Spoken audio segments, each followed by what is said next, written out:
મિત્રો સુપ્રભાત। આજના આપણા વિડીયોમાં આપ સૌનું હાર્દિક સ્વાગત છે। આપણો પ્રથમ પ્રશ્ન છે કે ભારતની પ્રથમ ફોરેસ્ટ યુનિવર્સિટી કયા રાજ્યમાં બનશે? જેમાં ઓપ્શન છે ઝારખંડના રાંચીમાં, મધ્યપ્રદેશના ઇન્દોરમાં, ગુજરાતના ગાંધીનગરમાં કે યુપીના ગોરખપુરમાં। આપણો સાચો જવાબ રહેશે કે યુપીના ગોરખપુરમાં ભારતની પ્રથમ ફોરેસ્ટ યુનિવર્સિટીની સ્થાપના થશે। મિત્રો, આપણે યુપી વિશે માહિતી લઈએ તો યુપીનું પાટનગર છે લખનઉ।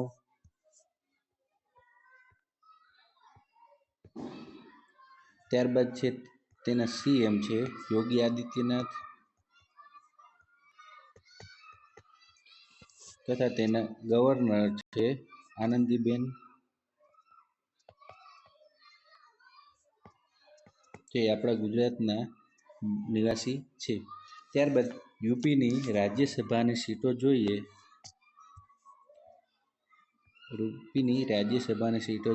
તો તે છે 31 અને લોકસભાની સીટો જોઈએ તો તે છે 80।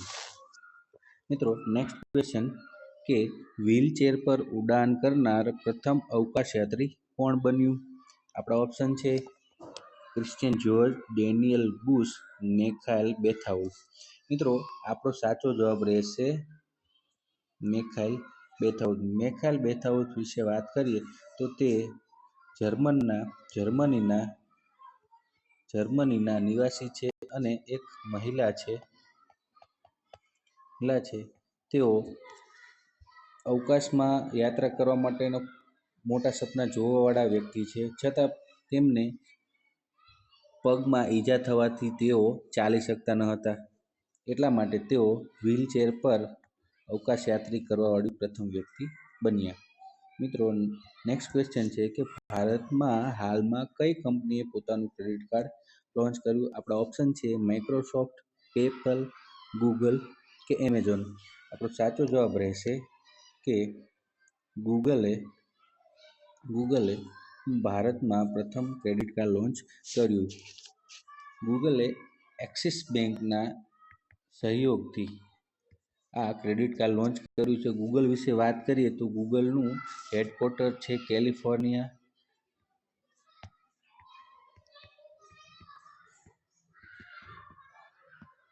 અને તેના CEO છે સુંદર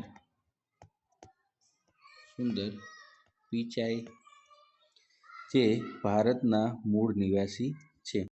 ત્યારબાદ તેની બીજી કંપનીનું નામ લઈએ તો તેની બીજી મોટી કંપની છે આલ્ફાબેટ।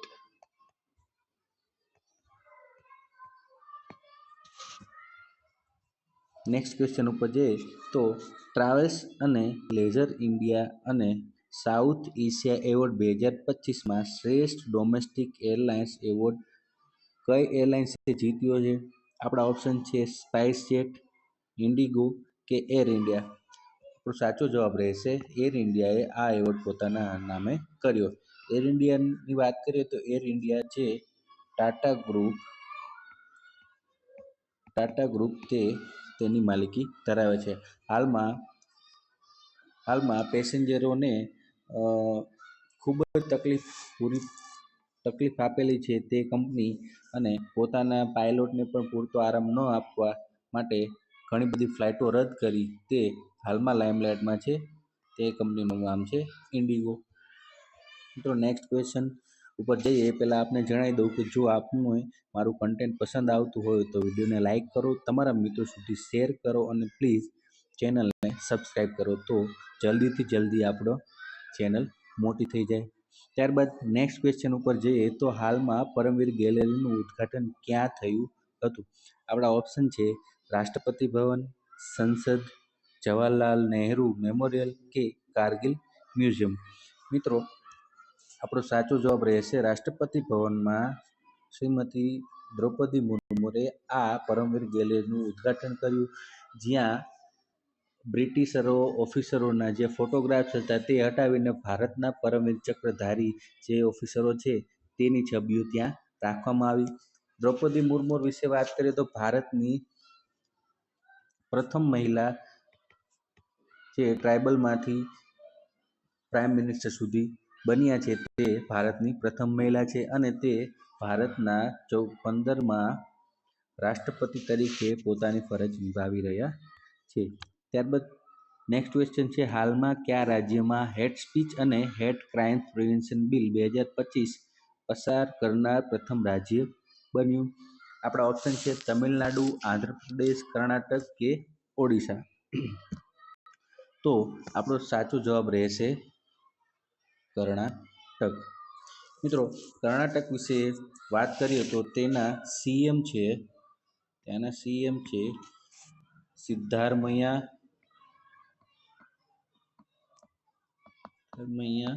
અને ત્યાંના ગવર્નર છે પાવરચંદ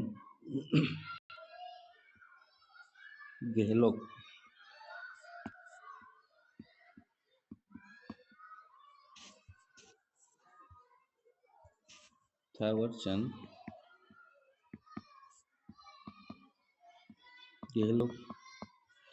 તથા કર્ણાટકનું પાટનગર છે બેંગ્લોર. તથા કર્ણાટકની રાજ્યસભાની સીટોની વાત કરીએ તો તે છે 12 અને લોકસભાની સીટોની વાત કરીએ તો તે છે 28. મિત્રો, કર્ણાટકમાં એક હમ્પીનું યુનેસ્કોનું વર્લ્ડ હેરિટેજ સાઇટ આવેલી છે. ત્યારબાદ નેક્સ્ટ ક્વેશ્ચન ઉપર વાત જઈએ તો સૈયદ મુશ્તાક અલી ટ્રોફીમાં કઈ ટીમે ફાઇનલ જીતી એવોર્ડ પોતાના નામે કર્યો છે? તો આપણા ઓપ્શન છે ગુજરાત, ઝારખંડ, હરિયાણા કે મુંબઈ. અહીં મિત્રો ઝારખંડે શાનદાર પ્રદર્શન કરીને આ ટ્રોફી પોતાના નામે કરી છે અને હરિયાણાને હરાવીને ઝારખંડે પોતે જીત્યું. હવે મેન ઓફ ધ મેચની વાત કરીએ તો એ છે ઈશાન.